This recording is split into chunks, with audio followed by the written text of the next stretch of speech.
అనే Frank the diary of young girl అనేది ఒక టీనేజ్ అమ్మాయి యొక్క నిజమైన డైరీ ఇది జర్మనీలోని ఫ్రాంక్ఫర్ట్లో నివసించే ఆమె కుటుంబం యొక్క కథను కూడా చెబుతుంది. మరియు రెండో ప్రపంచ యుద్ధంలో యూరోప్లోని యూదుల పట్ల హిట్లరు నాజీ పార్టీ వ్యవహరించిన తీరుని కూడా వర్ణిస్తుంది. ఆనాటి పరిస్థితుల ఫలితంగా వీళ్ళ కుటుంబం అజ్ఞాతంలోకి వెళ్ళిపోతుంది. ఆమ్స్టర్డామ్ పారిపోయి అక్కడ యూదులతో కలిసి అజ్ఞాతంలోకి వెళ్ళిపోతారు. ఈ అజ్ఞాతంలో ఉండగా ఈ రాసిన డైరీ అన్నమాట ఇది. ఈ డైరీలో చాలా విషయాలు ఉన్నాయి. అంటే ప్రజలకు జీవించే హక్కు ఉందని, ఏ మతమైనా ఏ జాతి అయినా సరే భిన్నంగా చూడాలని కాదు, చూడకూడదని, ఇవి చాలా విషయాలు, ఇలాంటి విషయాలు చాలా విషయాలు ఆమె స్పృశించింది. మన లెసన్ ద్వారా మనకి ఆ డైరీలో ఉన్న కొన్ని విషయాలు మాత్రమే ఈ డైరీలో ఇవ్వడం జరిగింది. అయితే ఆ డైరీలో ఏముంది అనేది ఈ లెసన్ ద్వారా మనం తెలుసుకుంటాం అన్నమాట. ఓకే, మీరంతా రెడీగా ఉన్నారా? ఇక్కడ లెసన్ అంతా కూడా ఇంగ్లీష్లో లెసన్ చదువుతూ దానికి తెలుగు ట్రాన్స్లేషన్ నేను చెప్పడానికి ప్రయత్నిస్తాను. ఇంగ్లీష్లో చదువుతూ ఉండగా ఇంగ్లీష్లో పారాగ్రాఫ్ చదివిన తర్వాత నేను తెలుగులో ట్రాన్స్లేట్ చేసి మీకు చెప్తాను. అయితే అక్కడ సెంటెన్స్ టు సెంటెన్స్ ట్రూ ట్రాన్స్లేషన్లో ఉన్నప్పటికీ కూడా మన సరళమైన తెలుగు భాషలో మీకు అర్థమయ్యే రీతిలో మీకు వివరించడానికి నేను ప్రయత్నించాను. జాగ్రత్తగా వినండి. ఎంత జాగ్రత్తగా వింటే అంత స్కిల్ఫుల్గా మీరు కాంప్రిహెన్షన్ క్వశ్చన్స్ మీరు రాయడానికి అవకాశం ఉంటుంది. గుడ్, పాఠంలోకి వెళ్ళిపోదాం. Writing in a diary is a really strange experience for someone like me. Not only because I've never written anything before, but also because it seems to me that later on neither I nor anyone else will be interested in the musings of a 13-year-old schoolgirl. Oh well, it doesn't matter. I feel like writing, and I have an even greater need to get all kinds of things off my chest. Paper has more patience than people. I thought of this saying on one of those days when I was feeling a little depressed and was sitting at home with my chin in my hands, bored and listless, wondering whether to stay in or go out. I finally stayed where I was, brooding. Yes, paper does have more patience, and since I'm not planning to let anyone else read this stiff-backed notebook grandly referred to as a diary, unless I should ever find a real friend, it probably won't make a bit of difference. Diary రాయడం నాలాంటి అమ్మాయికి ఒక variety అనుభవం. ఇంతవరకు నేను ఎప్పుడూ ఏమీ రాయలేదు అని అనుకోకండి. ఒక 13 ఏళ్ళ అమ్మాయి, స్కూల్ చదువుతున్న అమ్మాయి ఆలోచనలు ఎవరికి అంతగా ఆసక్తిగా అనిపించవు. అంతెందుకు నాకు కూడా అనిపించవు. అలా అనుకోవడం వలన నాకు ఇలా అనిపిస్తుంది అన్నమాట. అయినా పర్వాలేదు, నాకు రాయాలనిపిస్తుంది. ఇంకా చెప్పాలంటే మనసులో ఉన్న విషయాలన్నింటినీ బయట పెట్టాలనే తపన నాకు ఎక్కువగా ఉంది. పేపర్కి మనుషుల కన్నా ఎక్కువ ఓపిక ఉంటుంది. ఈ మాట నాకు ఒకసారి చేతిలో తలపెట్టుకొని ఇంట్లో ఒంటరిగా కూర్చొని ఉన్నప్పుడు నిశ్చలంగా బోరుగా ఫీల్ అవుతూ బయటకు వెళ్దామా లేక ఇంట్లోనే ఉందామా అని ఆలోచనలో ఉన్నప్పుడు గుర్తొచ్చింది. చివరికి ఇంట్లో కూర్చునిపోయాను. లోపల ఆలోచిస్తూ ఉండిపోయాను. అవును, కాగితానికి నిజంగానే ఓపిక ఎక్కువగా ఉంటుంది. ఎందుకంటే ఈ గట్టి నోట్బుక్ను డైరీ అని పిలుస్తున్నా. దీన్ని ఎవరికి చూపించాలని నా ఉద్దేశం కాదు. ఒక నిజమైన స్నేహితుడు ఎప్పుడైనా తగిలితే తప్ప. అందుకే నేనేం రాస్తున్నానన్నది పెద్దగా తేడా లేదు. Now I'm back to the point that prompted me to keep a diary in the first place. I don't have a friend. Let me put it more clearly, since no one will believe that a 13-year-old girl is completely alone in the world. And I'm not. I have loving parents and a 16-year-old sister, and there are about 30 people I can call friends. I have a family, loving aunts and a good home. Nor, on the surface I seem to have everything, except my one true friend. All I think about when I'm with friends is having a good time. I can't bring myself to talk about anything but ordinary everyday things. We don't seem to be able to get any closer, and that's the problem. Maybe it's my fault that we don't confide in each other. In any case, that's just how things are, and unfortunately they're not liable to change. మీకు ఇంకా స్పష్టంగా చెప్తాను, ఎందుకంటే 13 ఏళ్ళ అమ్మాయి పూర్తిగా ఒంటరిగా ఉంది అంటే ఎవరు నమ్మరు. నిజం కూడా అదే. నేను ఒంటరిగా లేను. నాకు ప్రేమగా చూసుకునే తల్లిదండ్రులు ఉన్నారు, 16 ఏళ్ళ అక్క ఉంది, ఇంకా సుమారు 30 మంది స్నేహితులని చెప్పుకునే వాళ్ళు ఉన్నారు. అంతే. నా కుటుంబం ఉంది, ప్రేమను చూపించే అత్తలు ఉన్నారు, మంచి ఇల్లు కూడా ఉంది. బయటకు చూస్తే నాకు అన్నీ ఉన్నట్టే అనిపిస్తుంది కదా, కానీ ఒక్క నిజమైన స్నేహితుడు మాత్రం లేడు. స్నేహితులతో ఉన్నప్పుడు నేను మంచి టైం గడపాలని ఆలోచిస్తాను. వాళ్ళతో నిజమైన భావాలు, మనసు లోపల విషయాలు మాట్లాడాలని ఉంటుంది, కానీ మాట్లాడలేను. రోజు జరిగే చిన్న చిన్న విషయాల గురించి మాత్రమే మాట్లాడుకుంటాం. ఇద్దరం దగ్గరగా ఉన్న మమేకం కాలేకపోతున్నాం అనిపిస్తుంది ఏ స్నేహితుడైనా సరే. అదే పెద్ద సమస్య, అదే అసలు సమస్య కూడా. బహుశా అది నా తప్పేమో. ఒకరికొకరు భావాలు పంచుకోవడంలో నేను ఫెయిల్ అవుతున్నానేమో. ఏమైనా సరే పరిస్థితి అలా ఉండేది. దురదృష్టవశాత్తు అది త్వరగా మారిపోయేలా కూడా కనిపించలేదు. This is why I've started the diary. To enhance the image of this long-awaited friend in my imagination, I don't want to jot down the facts in this diary the way most people would do, but I want the diary to be my friend, and I'm going to call this friend Kitty. Since no one would understand a word of my stories to Kitty if I were to plunge right in, I'd better provide a brief sketch of my life, much as I dislike doing so. My father, the most adorable father I've ever seen, didn't marry my mother until he was 36 and she was 25.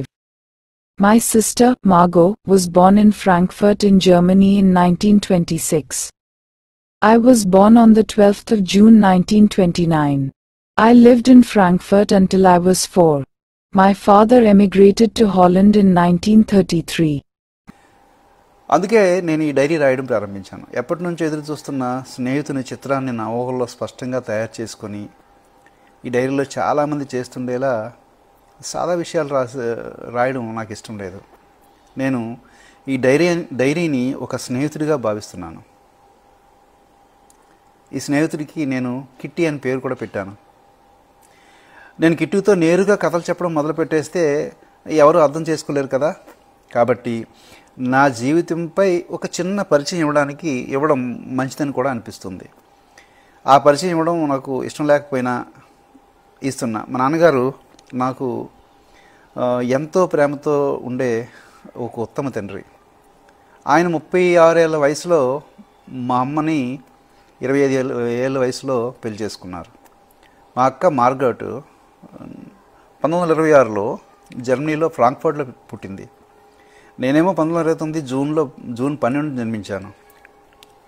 నాకు 4 సంవత్సరాల వయసు ఉన్న వరకు కూడా ఫ్రాంక్ఫర్ట్లో జీవించాను.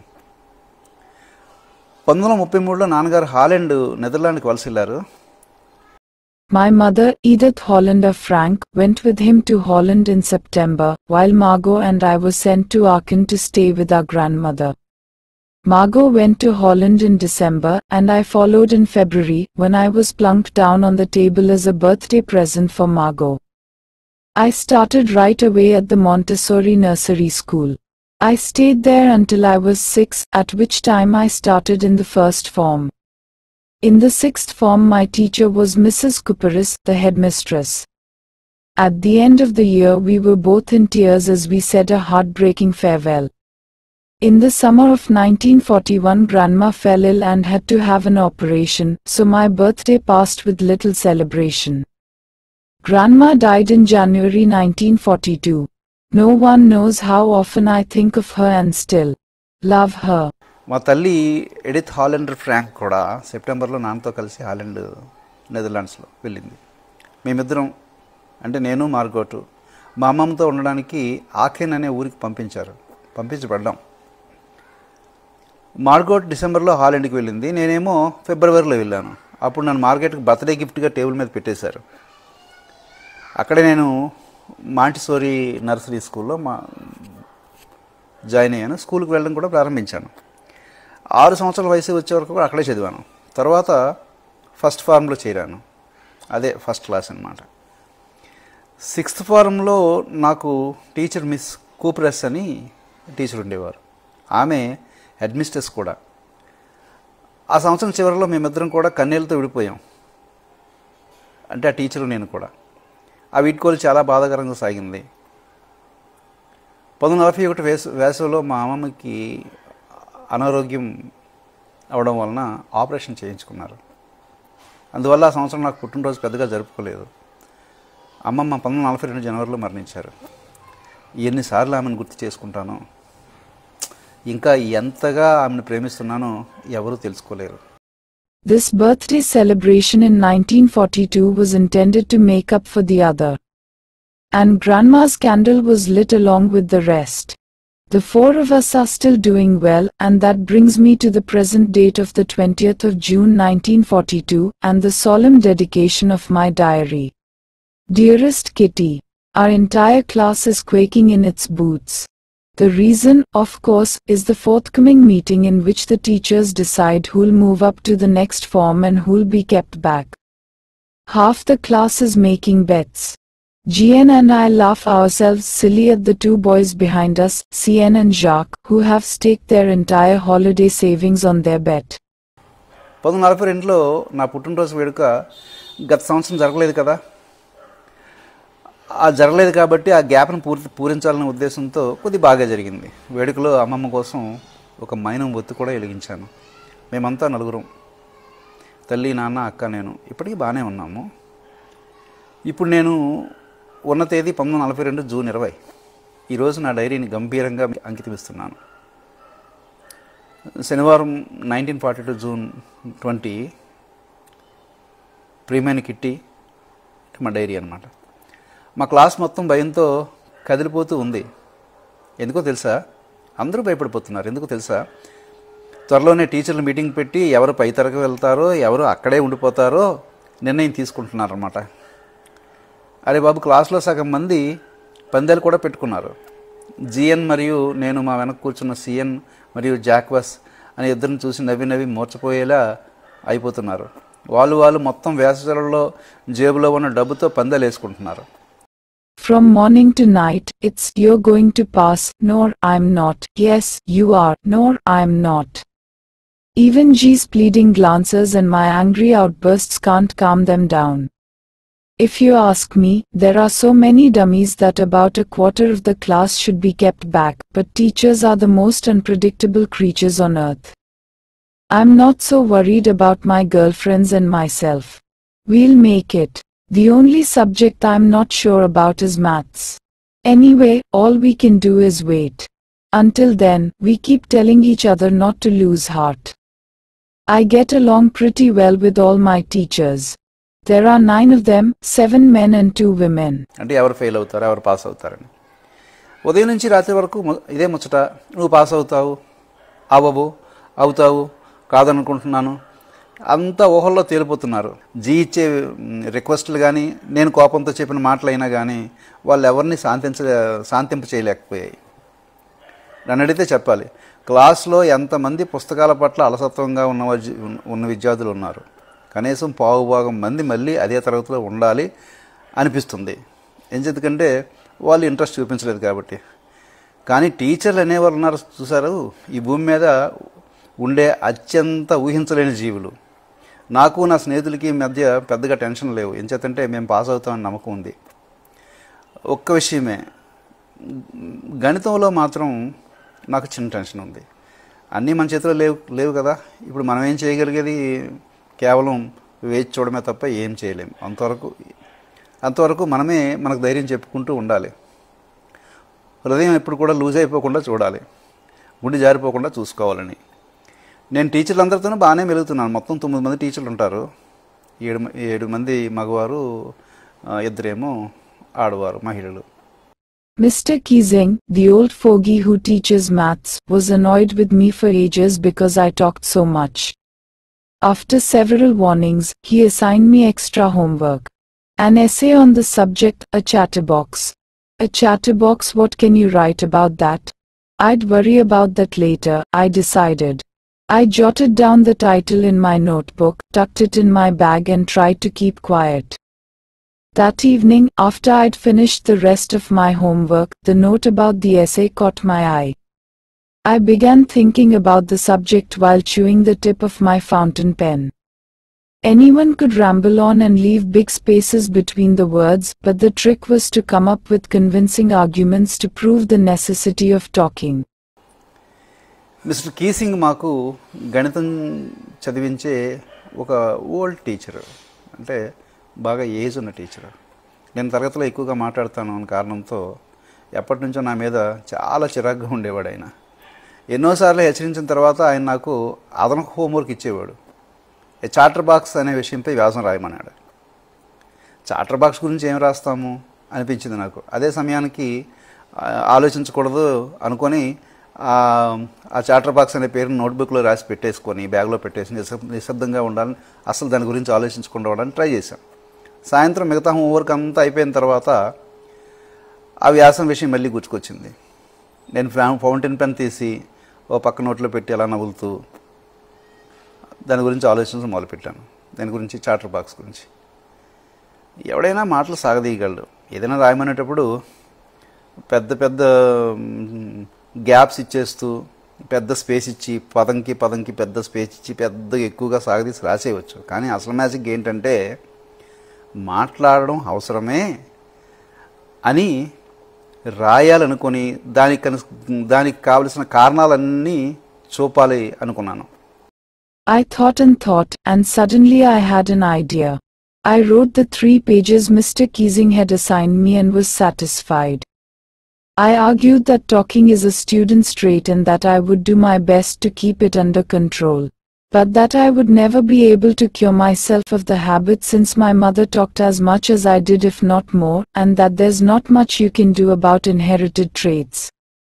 Mr. Keesing had a good laugh at my arguments, but when I proceeded to talk my way through the next lesson, he assigned me a second essay. నేను బాగా ఆలోచించాను. అకస్మాత్తుగా ఒక ఆలోచన వచ్చింది. మిస్టర్ కీసింగ్ నాకు ఇవ్వగా 3 పేజీలు, ఆయన ఇచ్చిన టాపిక్ మీద 3 పేజీలు వ్యాసం రాశాను. అమ్మయ్య, 3 పేజీలు వ్యాసం రాశాను. కానీ నేను చాలా హ్యాపీ ఫీల్ అయ్యాను. మాట్లాడడం అనేది ఒక విద్యార్థి లక్షణమని, దాన్ని నియంత్రించేందుకు నేను ప్రయత్నిస్తున్నానని, కానీ అది నాకు వారసత్వంగా అలవాటు కావడంతో పూర్తిగా మానలేకపోతున్నానని ఆ 3 పేజీల్లో వాదించాను. ఎందుకంటే మా తల్లి కూడా నాకు సమానంగా లేదా అంతకంటే ఎక్కువగా మాట్లాడతారని రాశాను. మిస్టర్ కీసింగ్ నా వాదనలపై బాగా నవ్వారు. కానీ తర్వాత పాఠం సమయంలో నేను మళ్ళీ మాట్లాడడం ప్రారంభించడంతో ఆయన నాకు 2వ వ్యాసం కూడా ఇచ్చాడు. అంటే ఈ వ్యాసం అనేది పనిష్మెంట్ కింద అనమాట. This time it was supposed to be on an incorrigible chatterbox. I handed it in, and Mr. Keesing had nothing to complain about for 2 whole lessons. However, during the 3rd lesson he'd finally had enough. Annie Frank, as punishment for talking in class, write an essay entitled "Quack, Quack, Quack," said Mistress Chatterbox. The class roared. I had to laugh too, though I'd nearly exhausted my ingenuity on the topic of chatterboxes. It was time to come up with something else, something original. My friend, Sana, who's good at poetry, offered to help me write the essay from beginning to end in verse, and I jumped for joy. ఈసారి విషయం ఏంటంటే ఇన్కరేజబుల్ chatter box అంటే మారలేని, మాట తీరులో మార్పు లేని వ్యక్తి అని దాని మీద వ్యాసం రాయమన్నారు. అంటే ఇది కూడా నా గురించే. మళ్ళీ నేను రాసిచ్చాను. మిస్టర్ కీసింగ్ 2 పాఠాల పాటు ఎలాంటి ఫిర్యాదులు చేయలేదు. అంటే 2 పాఠాలు చెప్పిన వరకు కూడా. అయితే 3వ పాఠంలో ఆయన సహనం పోయింది. ఎందుకంటే ఎక్కువ మాట్లాడుతున్నాను కాబట్టి. యాన్ ఫ్రాంక్ తరగతిలో మాట్లాడిన శిక్షగా "quack quack quack" said mistress chatterbox అనే శీర్షికతో వ్యాసం రాయి అని అన్నాడు. మొత్తం తరగతి ఆ పదం పేరు చూసి, ఆ క్వాక్ క్వాక్ చాటర్ బాక్స్ అనే పేరు చూసి మొత్తం తరగతి అంతా గట్టిగా నవ్వారు. నేను కూడా నవ్వాల్సి వచ్చింది. కానీ చాటర్ బాక్స్ అనే విషయం మీద నా సృజనాత్మక దాదాపు అంతా ఖర్చు అయిపోయింది. మొత్తం నా క్రియేటివిటీ అంతా ఖర్చు పెట్టేశాను. ఇక కొత్తది ఏదైనా ఆలోచించాల్సిన సమయం వచ్చింది. నాకు కవిత్వంలో మంచి తెలివి ఉన్న అనే స్నేహితురాలు మొదటి నుంచి చివరి వరకు ఉంది. కవిత రూపంలో వ్యాసం రాయడంలో సహాయం చేస్తానని చెప్పింది. నేను ఆనందంతో ఊగిపోయాను. Mr. Keesing was trying to play a joke on me with this ridiculous subject, but I'd make sure the joke was on him. I finished my poem, and it was beautiful. It was about a mother duck and a father swan with 3 baby ducklings who were bitten to death by the father because they quacked too much. Luckily, Mr. Keesing took the joke the right way. He read the poem to the class, adding his own comments, and to several other classes as well. Since then I've been allowed to talk and haven't been assigned any extra homework. On the contrary, Mr. Keesing's always making jokes these days. Yours, Annie. Extracted from the diary of a young girl, with slight adaptation. Mister కీసింగ్ నాకు joke వేసినందుకు ఈ విచిత్రమైన విషయం ఇచ్చాడు. కానీ ఆ joke చివరికి అతనికే పనిచేసినట్లు చేయాలని నిశ్చయించుకున్నాను. నేను నా కవిత పూర్తి చేశాను. అది అద్భుతంగా వచ్చిందని అనిపించింది. ఆ కవితలో ఒక తల్లిబాతు, తండ్రి హంస మరియు 3 చిన్నబాతులు పిల్లల కథ ఉంది ఆ కవితలో. వారు ఎక్కువగా కోతలు వేస్తున్నారని తండ్రి హంస ఏమో ఆ 3 చిన్నబాతులని కొరికి చంపేసిందనమాట. అదృష్టవశాత్తు మిస్టర్ కీసింగ్కి ఈ హాస్యం సానుకూలంగా అందింది. ఈ కథ సానుకూలంగా స్వీకరించాడు. అతను తన వ్యాఖ్యలతో కలిసి క్లాస్కి నేను రాసిన కవిత అంతా చదివి వినిపించాడు. ఇతర క్లాసులకు కూడా వినిపించాడు. అప్పటి నుండి నాకు మాట్లాడడానికి అనుమతి ఇచ్చాడు. అసలు అదనపు ఎడిషనల్ హోంవర్క్ ఇవ్వడం అసలు మానేశాడు. దానికి విరుద్ధంగా ఇంతవరకు ఉన్నదానికి విరుద్ధంగా ఇప్పుడు మిస్టర్ కీసింగ్ తరచు జోకులు వేస్తూ కూడా ఉన్నాడు.